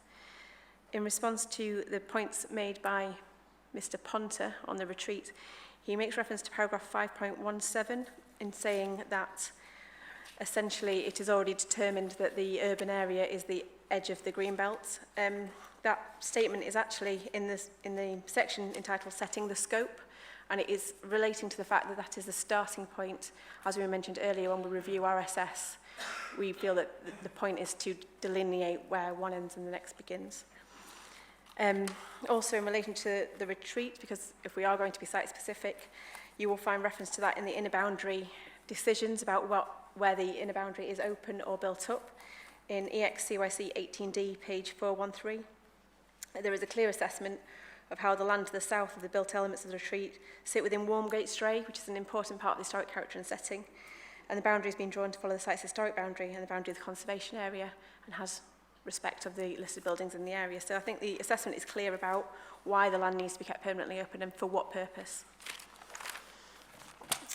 Finally, Mr. Grundy raised the point that there is no settlement hierarchy. As far as we're aware, I'm sure this came up in spatial distribution yesterday, as far as we're aware, there's no requirement that we have to have a settlement hierarchy. And in terms of our approach to sustainable development within the Greenbelt, we've taken a much more holistic approach, having a hierarchy that is based only on access to what settlements have a certain level of access to services. Those services can change over time, they can adapt, it's not a permanent fix, but also we think it's important in deciding if a settlement can grow to understand what the impact and the harm to growing that settlement could be on the wider principles that we consider. Mr. Grundy also suggested that we should apply the same approach as Kirklees and apply a scoring mechanism to every parcel of land. Again, where scoring mechanisms have been employed, they tend to be in reviewing the Greenbelt, and we are in the situation of wanting to put the most amount of detail into setting our boundaries. While we could go away and look at a scoring mechanism, we explored that option and found it more difficult in York, given that the historic heritage setting is the primary purpose that holds so much weight. Therefore, a scoring system has to be weighted to give priority to that purpose.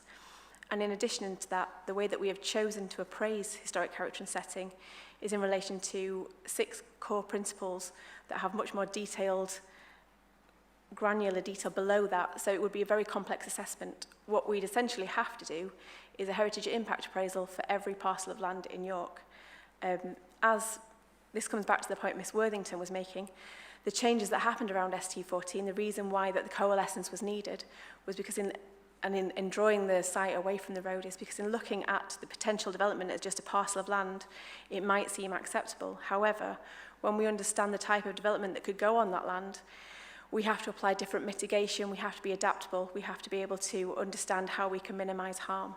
Therefore, applying heritage impact appraisals just to parcels of land without understanding how they may be developed isn't the best way of understanding for us at this point the value of those parcels of land. Does that make sense?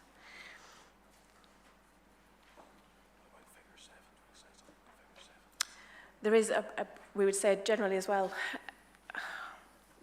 a lot of the criticisms come from the fact that people are taking sound bites from the document in section 4, as my colleague Mr. Linus has addressed. People seem to be adding that up to understand that figure 7 sets out all land that must be kept permanently open. What figure 7 actually does is set the scope of the land within the Greenbelt and identify the areas and the boundaries which need to be addressed. Does that include land in the city centre? That is indicating that obviously, that's why it's a 2-stage approach, because when you apply the more detailed analysis, we obviously accept that as of a built-up nature. After detailed analysis, you thought that no land in the city centre should also be in the Greenbelt? That is correct. did that not occur to you in the absence of that analysis? It did, like we say, we just wanted to double check that we'd got an approach.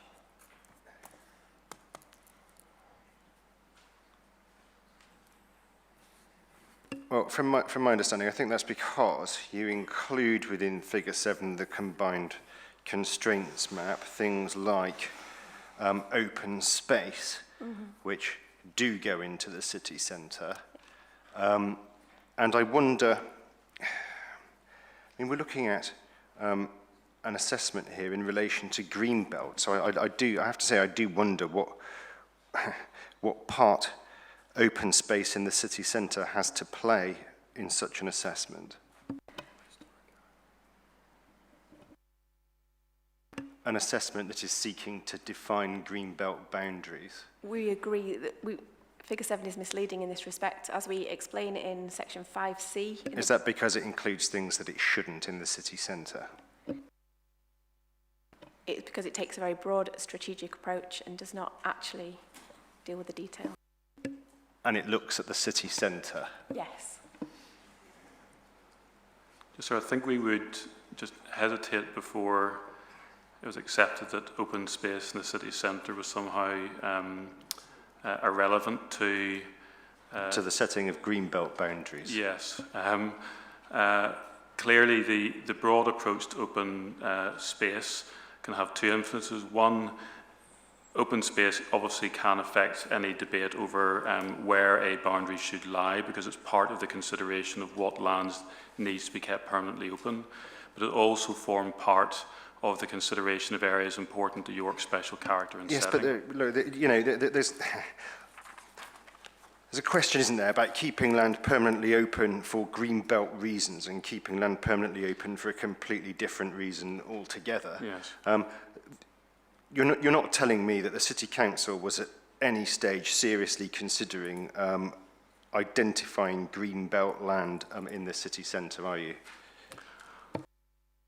Not right in the city centre, sir. I think the point was that there were areas within the green fingers that have been referred to before, which included open space. We just didn't want it being misunderstood that that was properly taken into account as part of the assessment. But right within the city centre, take your point, sir.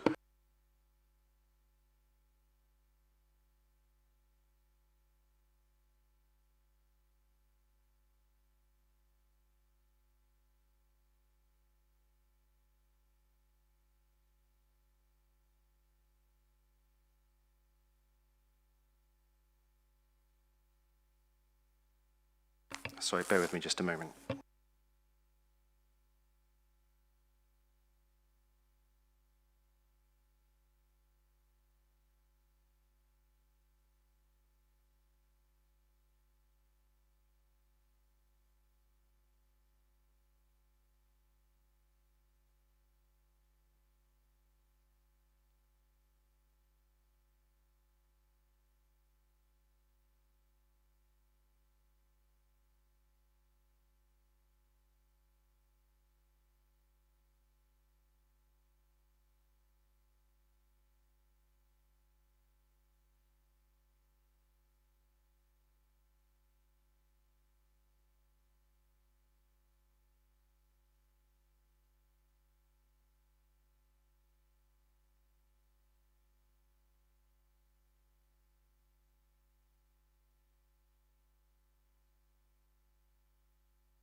Mr. Tucker.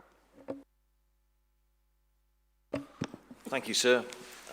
So I think we've moved perhaps from the additional points that Mr. Corsia made, which was your initial filter out. So I hope you'll forgive me for diving in at this stage, and I'm also happy to adopt, insofar as it relates to section 4, what Mr. Ponter had to say in relation to it. So I'm not going to add to that, and Mr. Lyons already responded. I do want to pick up 3 points, if I may. Second and third, I think, may be a little more extensive than the first. The first is a repetition of this morning, which is exactly what it is that this document, the addendum document, is doing. Can I give you 3 references, please, sir? I'm not criticising for typos, so I'm going to read into 517, first of all, of the addendum document. So section 5 is going to be my second point. But if you read 517, sir, I think this is meant to say the inner boundary of the green belt of York is taken to be that which adjoins the main built-up areas, rather than the inner boundary of York. So there's been an approach which takes the inner boundary of the green belt of York as being that which adjoins the main built-up areas. If you then turn from section 5 into section 6 and turn to 615,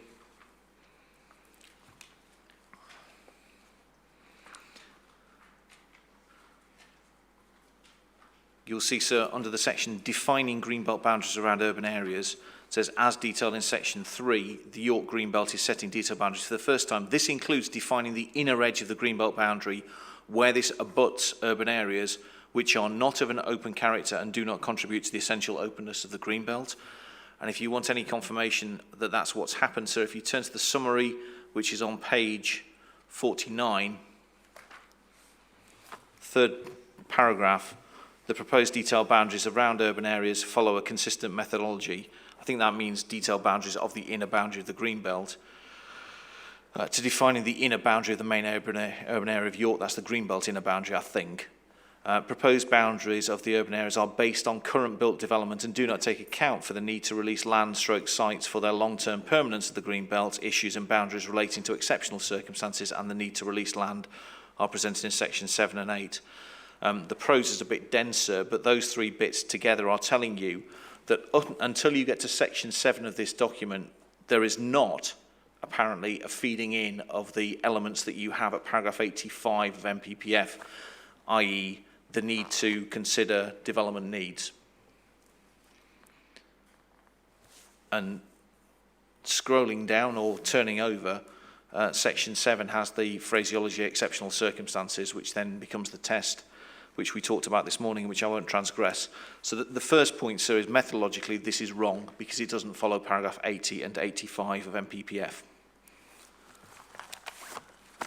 80 for the reasons Mr. Ponter said, 85 for the reasons that we said this morning and those that I've just articulated. Second point, in terms of its methodology, sir, I encompass section 5 as well as section 4 into this. This is a document that you read about 3 or 4 times before you can understand what's really going on. This is not the more straightforward of greenbelt assessments that one might have seen elsewhere. The strategic element is not somehow background. The strategic element of section 4 informs what then takes place in section 5, and section 5 then sets out the local assessment, which then informs where the boundaries are set within the annex to the document, which I'll turn to in just a moment. So it is wrong to say, if this was said, and I don't think it was, it's wrong to say that the criticisms of section 4 that Mr. Ponter raised somehow do not infect what takes place in section 5. I'm not going to read all of them, but can I pick out one obvious point, sir? 5.48. I'm so sorry, sir.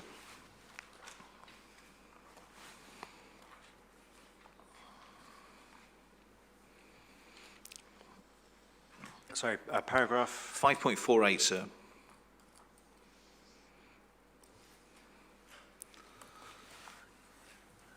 Which is within the section, which is the part A criterion of the criterion 2 for the local assessment, which is protecting local historic assets and character. We've got conservation areas in 5.47, and in 5.48, apparently in a greenbelt assessment, we've got the reference to designated and non-designated heritage assets, 7 historic parks and gardens, numerous designed landscapes, 20 scheduled monuments, and 1,500 listed buildings, and the settings of which also need to be considered. This is not a greenbelt assessment. This is an assessment which somehow encompasses a number of different areas. If the setting of listed buildings is part and parcel of the assessment, which it appears to be, let alone the setting of non-designated heritage assets, this document is just wrong. And I'm picking that as an example, but this is replete with them for all the reasons Mr. Ponter said, and I'm not going to add to those. And then, sir, can I... Just bear with me a moment, I'm so Mr. sorry. Tucker.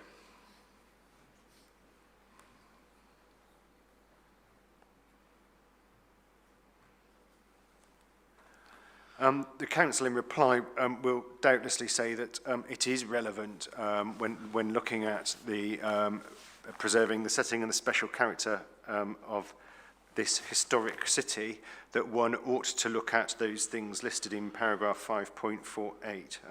What do you say to that, Mr. Tucker? I'd say if you turn to the earlier part of this document, this talks about the clock face, and a phrase that I've never seen before, so it may be familiar to everybody else in the room, but it sounds like something to lose weight, something about called spatial savers, which you find at 5.40, which talks about the importance of York, and then the clock face of historic settlements around York at 5.41. This document does not purport to be an analysis of the setting of the 1,500 listed buildings around York, let alone the 20-odd scheduled ancient monuments or the conservation areas, let alone paragraph 548, the non-designated assets around York, of which there must be tens of thousands. It doesn't do that, sir. Flagging up that these are of some relevance is just not right. This is not a heritage document. Greenbelt deals with broader brush spatial concepts about the protection of the character, the special character of historic settlements such as York. It's not a mechanism to bring in that much more fine-grained approach to listed buildings. And it's of relevance, so I'm going to take you to Annex 3 in just a moment in the way in which this document approaches matters, because, for example, Heslington, which is a built-up area, immediately adjacent to the built-up area of the university campus, is included within the Greenbelt, notwithstanding that it adjoins the built-up area of York. I think, from the notations, because it includes a conservation area. I think. It's not entirely clear from this documentation. But the problem with having a methodology which isn't the straightforward, let's look at the parcels of land on the periphery of the various settlements of the district, and then let's see what contribution they make to Greenbelt, and let's see the degree of contribution, then let's use that information to feed into a paragraph 85 approach, the more traditional approach. The problem with not going down that route is, you potentially overcomplicate it, and you end up with unsound results.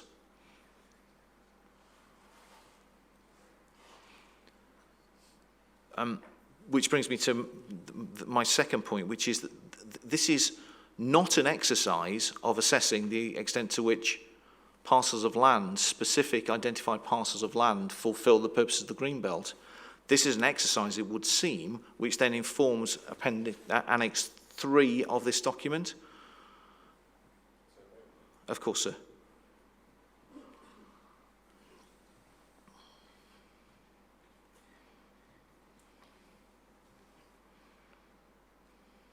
Appendix document, you say? So it's the annex document. So there's a number of annexes to this document. If you turn to Annex 3, if you have it in hard copy, and at the very outset, you should have a flow diagram. I know it is. I don't have a hard copy, but if you bear with me, we do have one on a computer screen here.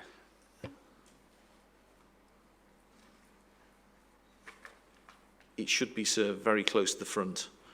I'm actually looking at exactly the same document, which is the front of Annex 4.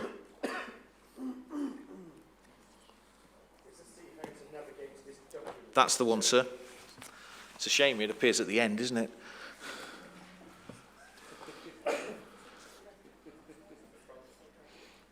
It's at the end of mine. Yeah, I was just trying to introduce some levity into this otherwise dry subject, Mr. Lyons. Apologies. I'll stick to the dryness. Where do these things fit in, sir? This flow diagram approach, the first and second rows don't matter, so, but for the purpose of my point here, if you look at the next bit, which says defining York's Greenbelt inner and outer boundaries, which relates to your question here, sir, you'll see, you read across as to which is the bit in the report and then which is the applicable annex. And so the outer boundary, so you read across and then you turn to Annex 2 in the outer boundary. I have no brief to criticise any part of the outer boundary. Inner boundary, which my clients are obviously very concerned about, So you'll see that tells us section 4 and section 5 are the two bits which are of relevance. The two sit together. And then Annex 3, York Greenbelt inner boundary section descriptions and justifications. So if I want to know why the boundary's been drawn where it is and whether that's consistent with paragraph 85 of MPPF, I have to look at Annex 3. You'll be pleased to know I'm not going to take you through every 500 pages, every one of the 500 pages of the annex. Can I give you, if you will, sir, forgive me, a list for you to consider? So if you look at, it's sectioned out. Each of the sites are identified with a section. So section 1 to 8, and then there's a boundary, and then it's numbered 1 to whatever is in the boundary. So if you turn to internal page 364, you'll understand why I'm taking you to this page, sir, but I'm not going to say anything about the university. So internal page... If you'll bear with me. Yes, sir.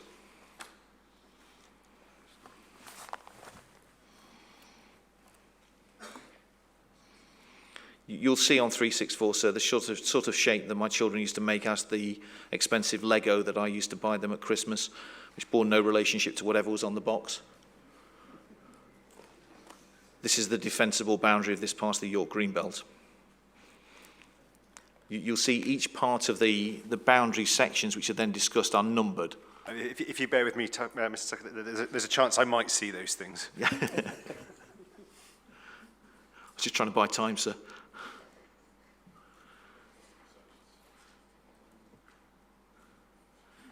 So it should be a plan that's marked. Unfortunately, it would appear that our planning inspectorate issued kit is far too slow to keep up with Mr. Tucker's train of thought. If I could have a hard copy, I think might be, but thank you for the offer.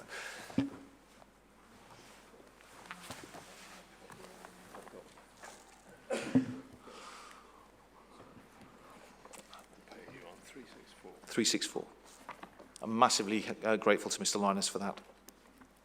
This is just really telling you, sir, how to navigate this bit of the documentation. And you'll see from right to left, you've got a series of lines numbered which directly correspond to the proposed Greenbelt inner boundary. And each of those numbers, sir, are then followed on with different sections. So east of Grimston Bar, sir, the next page you will see there's a little red line. That red line corresponds to the first number. And so you'll have then a description about local openness, permanence, and then local permanence, which corresponds to the two criterion within section 5. So I'm going to invite you, if you will, at some point to read boundary 8 to boundary 15. Why am I asking you to do that, sir? If you look at the page 364, you'll see that the Greenbelt takes some really quite bizarre turns in this neck of the woods. Areas such as Area 10, where you've got Greenbelt surrounded on 3 sides by built development. The land immediately south of boundaries 13, 14 and 12 are actually built up. Area 11 goes into the urban area itself. And you'll see areas 24 to 21, sir, include Fulford, which steps out in much of the same way that Heslington does in spatial terms. The methodology that's been deployed by the council is very odd in its consequence. And where you have very odd consequences, then, sir, that of itself should lead one to sense check the methodology. So by way of example, if you look at area number 10, which is, Mr. McCormack will have to, I fear, scroll down, or so you'll have to turn over a couple of pages.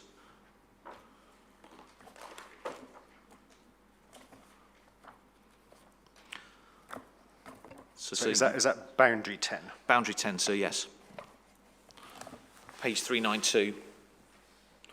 You should have a glorious aerial photograph that shows what area 10 actually is.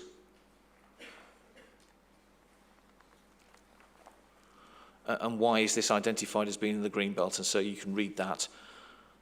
4 and 2 don't apply. 1, it's got access to 2 or more services, not least because it's stuck in the middle of the urban area on its east side. And then the swathe of land within the Greenbelt has been designated as open space in the local plan. What you don't have, sir, anywhere is a parcel by parcel analysis of the type that actually tells you what area 10 is rather than boundary 10. Now, you can infer some of that by what's set out in the text in some of this documentation. Let me take you to what I think is one of the more opaque elements, which is boundary 13.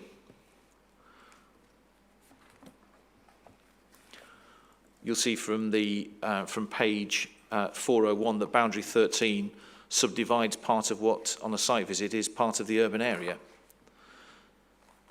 Yet apparently the land to the south is required to be kept permanently open. You might have expected, sir, if the council are taking the approach that that's the right boundary, to have some analysis to identify why it is the land to the south fulfills some greenbelt function. You probably don't get it from the text directly below, but I'm plucking this out, sir, really as examples to demonstrate this is a boundary exercise, it would seem, not a parcel of land exercise of the type you need to feed into a paragraph 85 exercise, and that's why it's flawed. Third point. Of course, sir.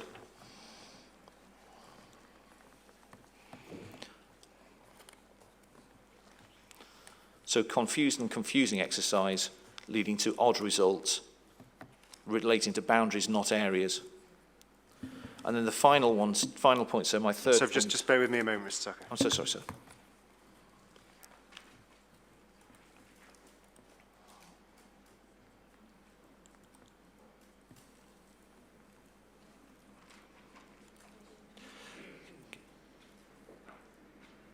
Just because I heard a whisper from the other side of the room, so can I just make very clear that why is that a misguided approach? It's a misguided approach because it's not a paragraph 85 approach, and 85 tells you there are other factors which feed into what should take place.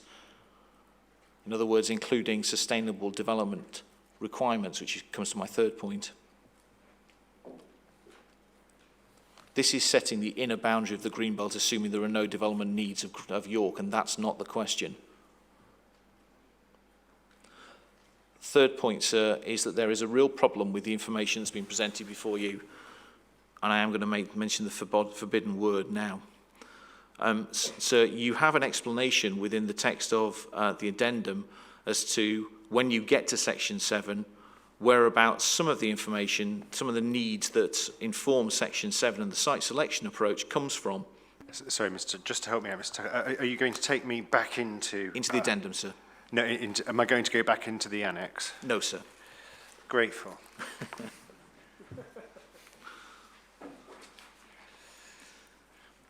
Right, so sorry, addendum.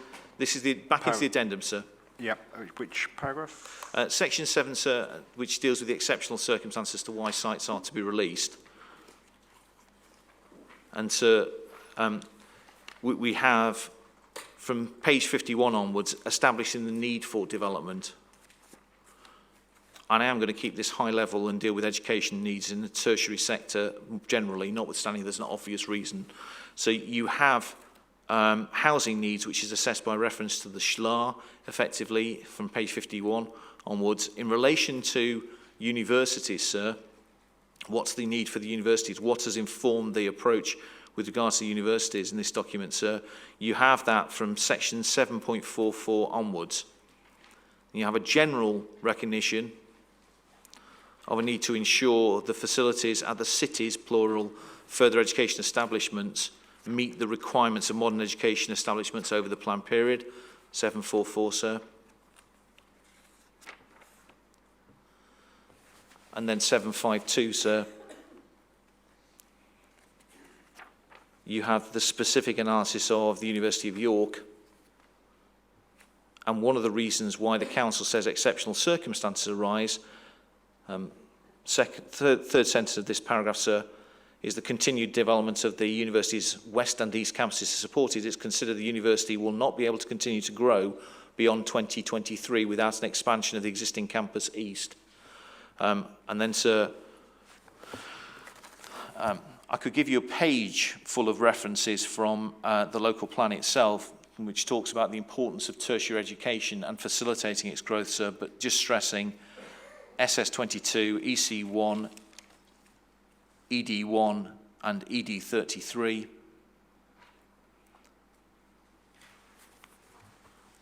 All of which point to the fact that there is a need to identify the correct needs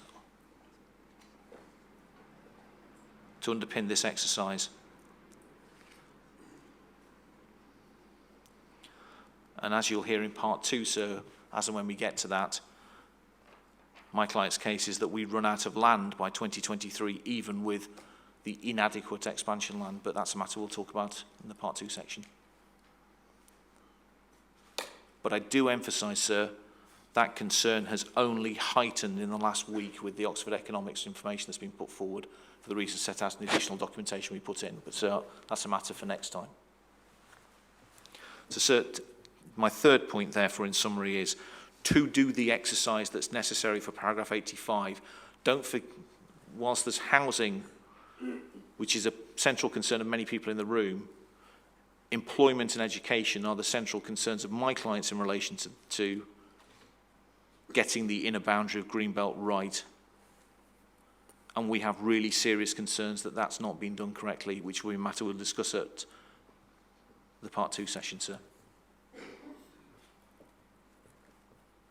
I hope that's of assistance.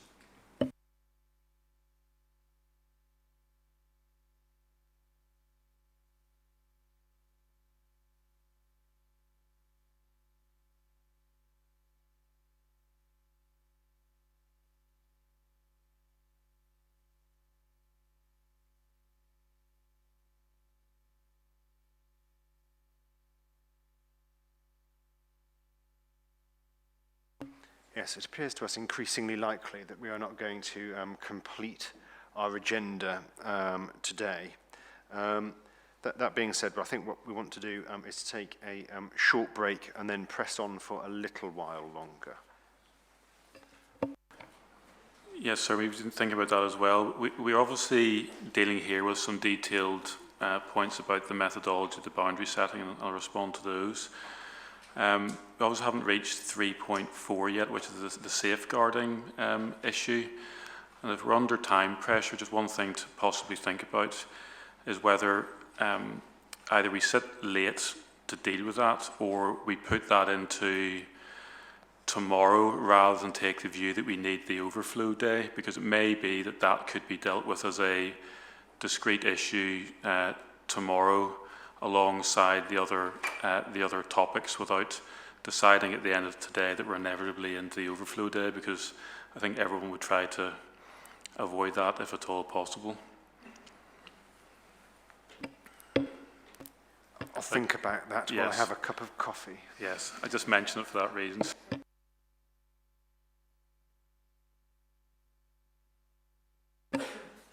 It's now 9 minutes past 4. I'll adjourn the hearing to resume at 4:30. Thank you.